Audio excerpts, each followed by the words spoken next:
All righty then. I got to move this now since it's cropped. All right, bam.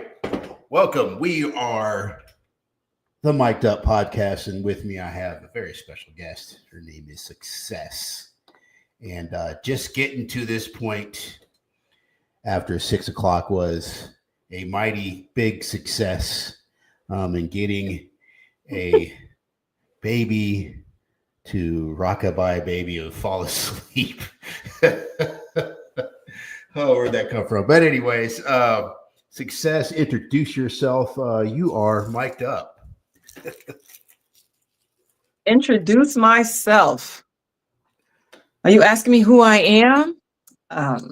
Servant of the Most High God. That's who I am. I am a servant of the Most High God, disciple, mother, daughter, sister, friend, you name it.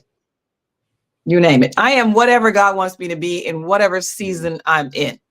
And I've learned that. I've learned that I'm not just one thing. So I don't even do that anymore. So yeah. Amen. Yeah, we wear many hats in service. Yeah. Many hats.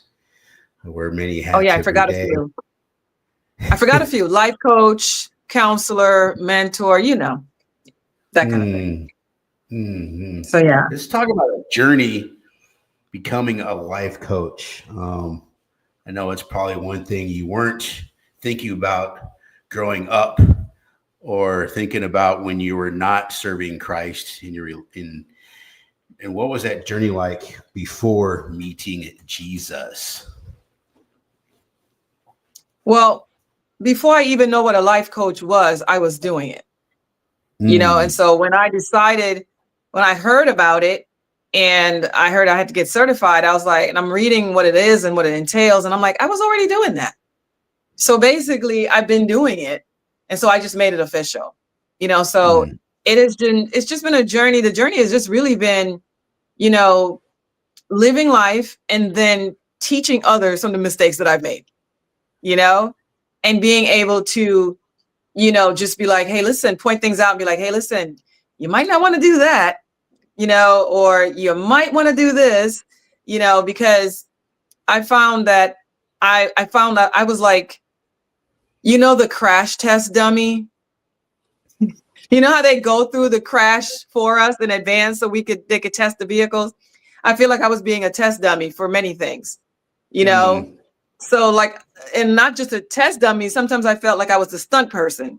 Like I'm just stepping in, to that situation so that somebody else didn't have to do it. And then be like, oh, you know what? I've been there and I can tell you what that feels like, so that's how it just, came about in my mind. And I was like, oh, well, okay, God, sure.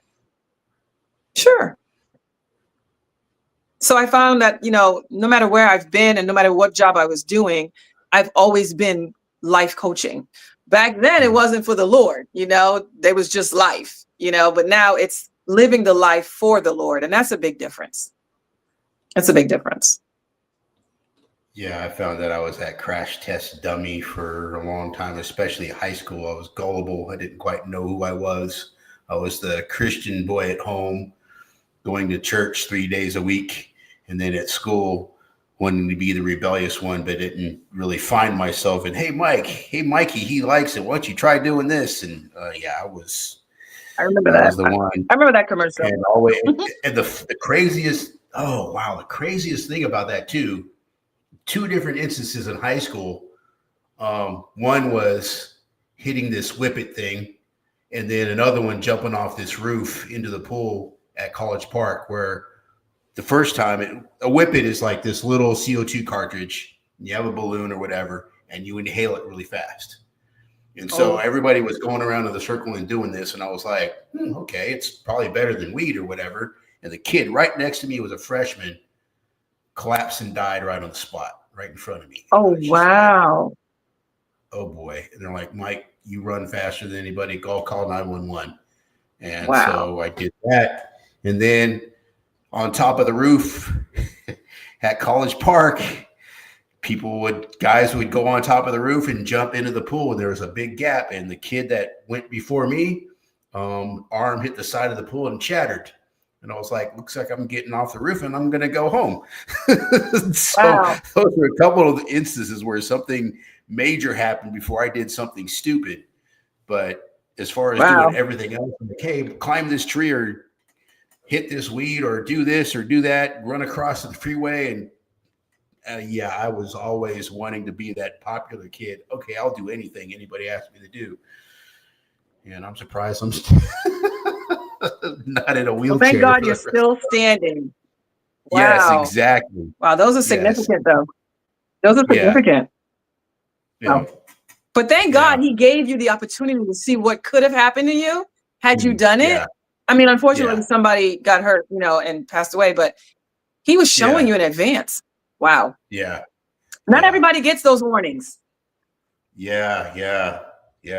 I had plenty of other warnings too, but sometimes I just kept on doing, hence me coming back here to the mission 4 times. So hey, whatever it takes, right? Whatever it takes till you get to where God needs to be. Yeah. Whatever it takes. Yeah. That's a beautiful thing. So I've met Success for the first time. I facilitate classroom activities here at the mission, and her husband wanted me to set up a Zoom call to where you were going to be a guest appearance in the classroom and just give us a lesson. And I literally 20 minutes into it, I interrupted the class. I said, hold on a minute, hold on. And I got right into the camera and I said, Success, you need to start teaching here at the mission. Pastor Dave, you need to get her here and get her teaching. I was just blown away. I was like, this is awesome. We need this. And then tell us about that journey getting here. How about we just talk about the journey of me teaching, period? I was like, me? Yeah. I was like, me? Yeah. For real though, me? I'm like, nah, that's not what, no. Yeah. No. I would never, if you asked me this many, many years ago, I would be like, not me. Absolutely. Nope. No desire whatsoever.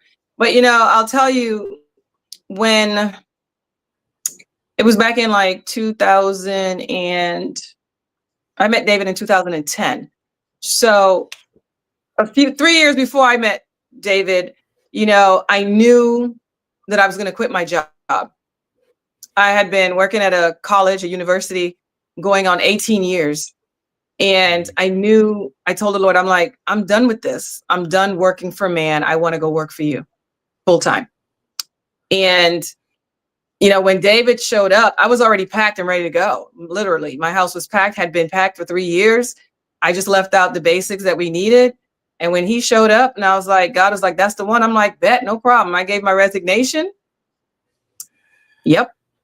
And I left. And I was like, Lord, I just want to volunteer wherever he goes, wherever I go, and that's what I did, and he started me, teaching there initially. And it was great. It was fun. I loved it. I loved what the Lord, was speaking through me. I loved the downloads that he gave me. And it just started way back when. Had I thought of that I would ever be doing this? Absolutely not. I just knew I wanted to serve the Lord in whatever capacity he wanted me to do it in. That was it. I had no plan other than to do whatever God wanted me to do. So it was really great. It's been what, 15 years, going on 16 years. But even before I met David, I've been mentoring and, and teaching young kids. Actually, I was doing teenagers back then and just doing life with them and, growing with them. And that has always, so in a way I was always teaching, So it's really cool.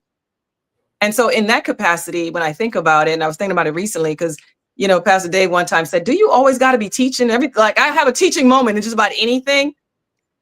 And I was reading the Bible one day and I forgot what I was doing, but sometimes you read scripture and the disciples will ask Jesus something and he comes out something like far-fetched. You're like, well, how did that even relate to what was going on? Like he comes with a parable or something.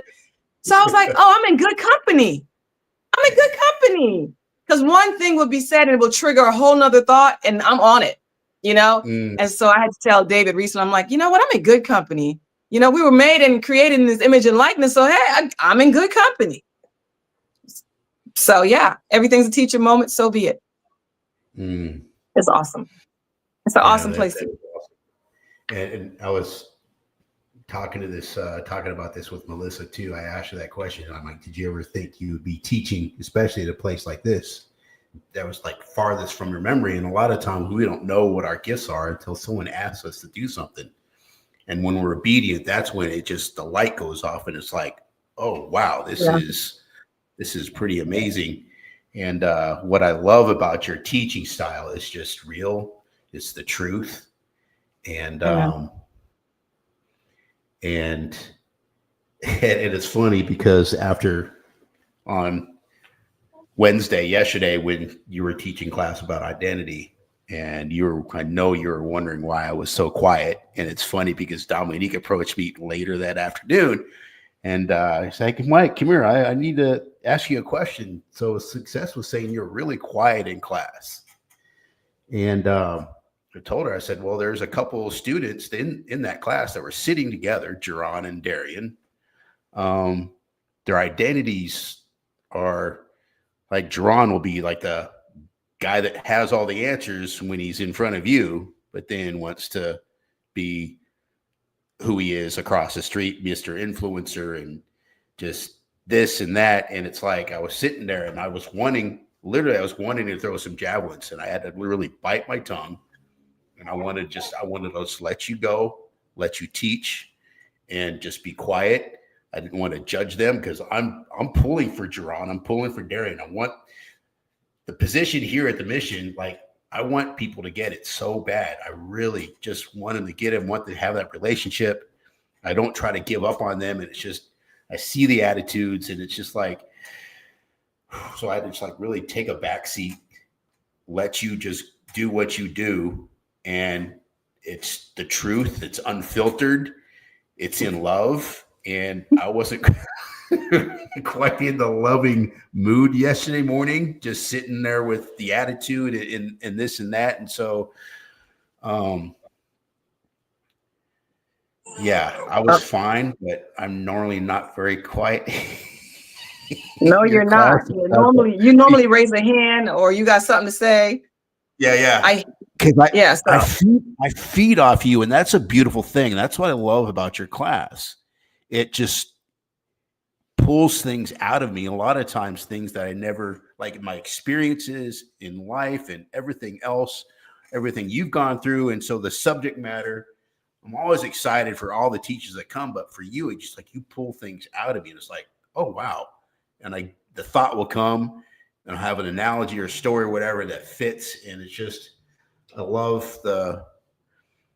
I just love how we're just a good pair in that classroom. I just wish I could go upstairs more often, but it's just when you come downstairs, it's just like this match, so yeah. I'm glad to be able to be there. You might not think this is true, but I've had my moments when I didn't want to teach anymore, because, you get those difficult students in the class. You get those students that want to challenge you in the class. And you know me, that's why I walk in with my music, because I got to serve the enemy notice that, this ain't the space, so you've seen some challenges that I've had in class, so. Yeah. But you know what? Yeah. I'm not giving up, because like you said, we love these students, we love each other, and we want none of us to be left behind. So yeah, so much for the enemy. Yeah, so much for him. That's the beauty of this place. I don't want to give up on anybody, because I know this place could have easily just said, after my third time coming back, after my fourth time coming back, could have said, no, Mike, I don't know. But they've let me in with open arms, and it's a beautiful thing. And it's like, this place never gave up on me. God never gave up on me. He never gave up on me. But when he said that you're going back to Richmond, I was like, I just had to bite my tongue and say, okay, God, all right. I don't see why, but now. Hey, we are glad that you are there, Mike. We're glad you're there. The students, I know they're glad you're there. Yeah, So that's the beautiful thing. Knowing that this right here, this platform, knowing that even a kid that just got here, long hair, looks like Slash from Motley Crue, right? Tattoos and stuff. He approached me the other day. He says, and I shared the podcast with Melissa with the class because it was her class. She couldn't be there in the afternoon. So I was like, you know what? I'm just going to break the rules. I'm playing that video. I want them to see it because some students have encouraged me, hey, keep doing what you're doing. So I played that video and then he approached me the next day and he said, Mike, I really appreciate what you did and the conversation you had with her. I want to support you. I want to see more of that. And I'm just like, wow. I'm like, thank you so much. That is like a really just huge compliment and just a motivator to try to make impacts on people's life. And this is a way to do it. Then, okay, God, let's go. Let's go.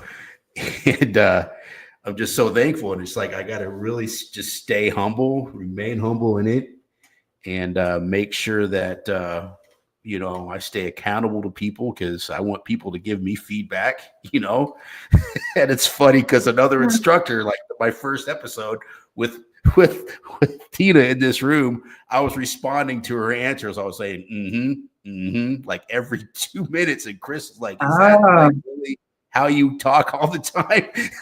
no. So, like this time I'm really trying to like just not do the Okay. Because you're the interviewer. Yes. You're the interviewer, so you have to speak.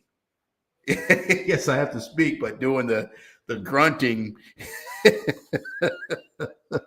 the grunting every couple of minutes. Anyways, okay, it's hot in here. The baby has woken. That was a very quick nap. Very quick nap. All right. Well, if you do need to attend, we could continue this because, like I said, with Tina and Melissa, our stories, like Melissa was saying, I don't tell my story in one big chunk all the time with these women. I bring up parts of my past each time with their situations to where, my whole story is not going to come out. And I said, Tina, with both Tina, Melissa, and yourself, I want this to be an ongoing thing. I want to have all three of you on, because it's just like, especially, I love the men. Don't get me wrong. I love the men here at the mission, but there's a reason why God had me inviting you, Tina, and Melissa on. And they're the ones who've been showing the most support. And it's like, I've gotten so much out of it because the women here are like really an anchor for me. And it's been really helping shape and mold who I am. I'm down to do one with all the ladies. Sure. Yeah. And when Rose gets back, I want to have do some mental health episodes and talk about mental health and how important it is and the work that's going on here at the mission. And Maya, even our new therapist, she even said that she's interested in being involved with something like that because it's a conversation. She was even saying it's a conversation not a lot of pastors and churches are even talking about. It's something that's kind of like swept aside, so I'm always having to check my mental health and see where I'm at, just so I can be. The biggest thing is with my OCD and ADHD is a lot of times my mind just has a tendency to wander and be wanting to be here and just like A to B and having to sit in class and take a breath, those breathing exercises. So I'm focused on being present in this moment to where each class is different. Yes, we have different instructors, but being present every day, every moment, and not worrying about what's going to happen in the future. Sitting here like in class today, trying to focus on what's going on and not focusing on this moment here, the questions I'm going to ask. What if this happens? What if that happens? It's like trying to be present in every moment. Like now I get excited, so it's like I talk fast, so I got to take a breath, just pause. And anyways, so Well, can you hear him? can I hear him? No, I cannot. But so is he crying? He's fussing. He's fussing. I think maybe he wants to be part of the video, but you know. Yeah. So I will. Do you need to go see him, or he's not screaming yet? He's not screaming yet. Let's give it a few more minutes. Yeah, you got another question for me? Okay, so what did I put down here? I usually have the questions like there's a place for comments and stuff like that, so I can have like either a teleprompter or the questions on the side. No, you didn't want to promote the sweatshirts. I hear him now. Or is that you? All right. Let's see.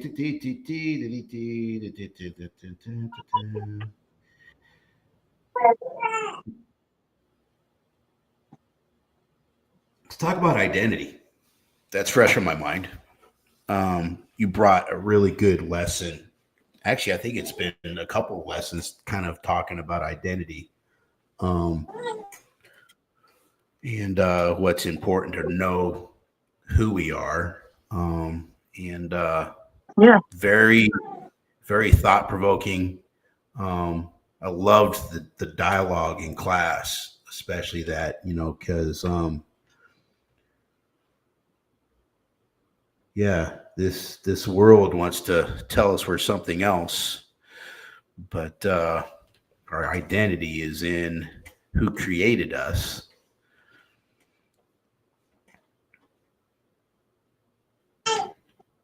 Well, it's who, it's who are you? Like you said, like you wrote on the wall, like we said yesterday's, who are you? Because that's so important. Yeah. But I don't think he's going to allow us to finish this conversation. Yeah. I got you. Yeah. To be continued. To be continued. Just to leave people with the thought of what to think about and what to chew on for the next time. We were talking about, the question was, who are you? And it's not what our name is per se. When somebody asks you, who are you? Don't just say, hey, my name is Success. That's not telling me who you are. That's just telling me what you call yourself. And that's different than who we are, and so that was just really instrumental yesterday in my time with the Lord, just in him reminding us of, the many names of God, right? There's many names of God, but with those names, it's like Jehovah Jireh, what does it mean? Provider, just Jehovah Sinkanu, Jehovah Nisi, we have all these different names of God, but it's not just in the name. So when they call Jesus the Christ, his name is not Jesus the Christ, his name is Jesus, but the Christ is who he was, right? Who is he? He's the Messiah, right? He was Jesus the Christ. And so that's just a prelude that we should be mindful of who we are, because who we are, it's not who others people say that we are. It's not for us to allow people to imprint on us who they think we should be. But then we also talked about the legends, right? The legends that as an undercover agent, they make up. It's something that was manufactured, an identity, a name, a business, their background, their history, their family, everything is manufactured, as they're undercover. And then they assume this identity of this person, and I talked about yesterday, while he's being quiet, I talked about yesterday how, outside of God, and as we grew up and we were molded and shaped by environment, our family, our parents, and whomever, we had an identity that we thought, this is who we are, and this is who I am. And we presented that to people. But when we come to know God and we're in the Lord, then we come to understand who we really are.